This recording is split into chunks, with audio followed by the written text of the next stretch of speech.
दहेज की आग में झुलसी 22 वर्षीय वधू। दहेज की मांग पूरी न होने पर वधू को ससुराल पक्ष पर जबरन तेजाब पिलाने का आरोप। ऑक्सीजन के सहारे ले रही है महिला सांसें। एम्बुलेंस में ऑक्सीजन के सहारे एसपी से न्याय मांगने पहुंची पीड़ित महिला। दहेज की आग में एक बार फिर एक महिला झुलस गई है, जिसको तेजाब पिलाया गया है।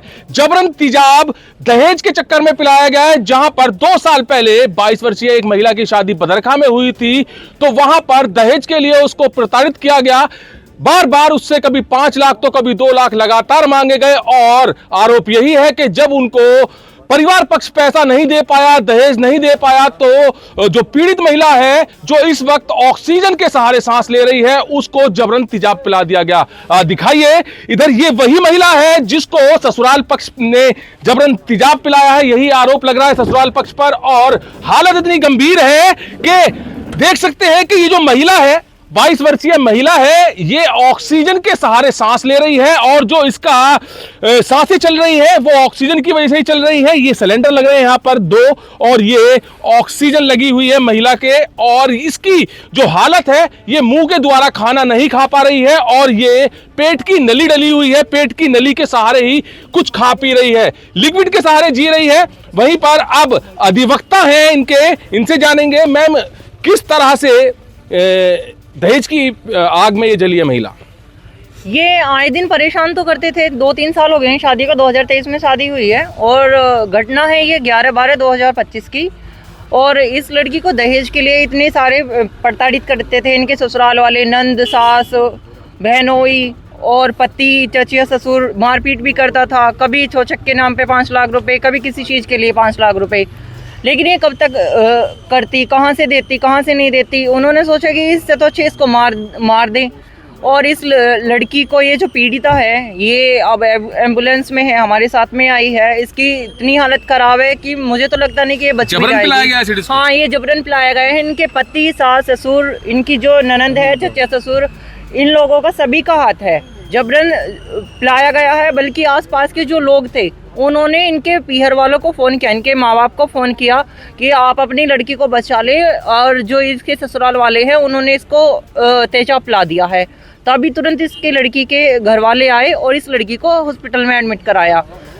हमारी एफआईआर दर्ज तो हो गई थी 12 दिसंबर 2025 को, लेकिन आज तक कोई कार्रवाई नहीं हुई है, ना ही उन लोगों को पकड़ा गया। हाँ, कप्तान साहब के पास में आए हैं। उन्होंने बोला है कि अरेस्टिंग कराएंगे, जल्द से जल्द कार्रवाई कराएंगे। कार्रवाई कराने के लिए उन्होंने बोला है।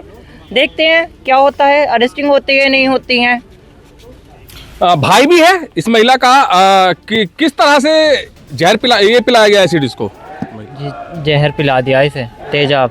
क्यों पिलाया गया है? इसे जबरन दहेज मांगते थे वो। कई बार हम पे 5 लाख रुपए हमने दे दिए, 5 लाख रुपए और मांग रहे छोचक के नाम पे। छोचक लेकर आओ, तो नहीं दिए तो फिर जहर पिला दिया? सर हम पे इतना पैसा कहाँ से, गरीब आदमी है सर हम।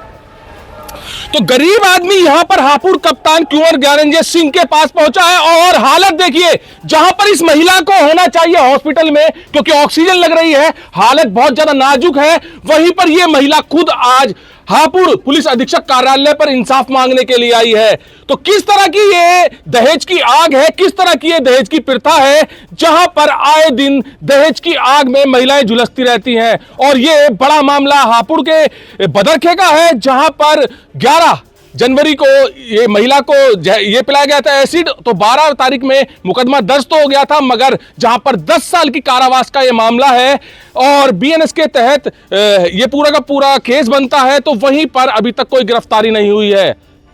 दरिंदे जो कि दहेज के लिए एक महिला की जान लेने पर तुल गए, वो अभी फरार हैं, अभी पुलिस की गिरफ्त से दूर हैं। तो यहां पर जो महिला एम्बुलेंस के सहारे पहुंची है और सांसें जो चल रही हैं वो चल रही है ऑक्सीजन पर, और वो बड़ी यहां पर उपलब्धि के लिए पहुंची है, बड़ा न्याय मांगने के लिए यहां पर पहुंची है, इस हालत में कि जो इसके आरोपी हैं उनको गिरफ्तार किया जाए। तो वहीं पर इस केस को जो लड़ रही हैं अधिवक्ता, वो भी पहुंची है। उन्होंने भी कहा है कि अभी तक कोई गिरफ्तारी नहीं हुई है, जल्द से जल्द गिरफ्तारी की मांग की गई है। तो वहीं पर हापुड़ कप्तान ने आश्वासन दिया है कि जल्द से जल्द आरोपियों को गिरफ्तार कर कार्रवाई की जाएगी। कैमरामैन दीपांशु के साथ सुशील शर्मा, हलचल इंडिया।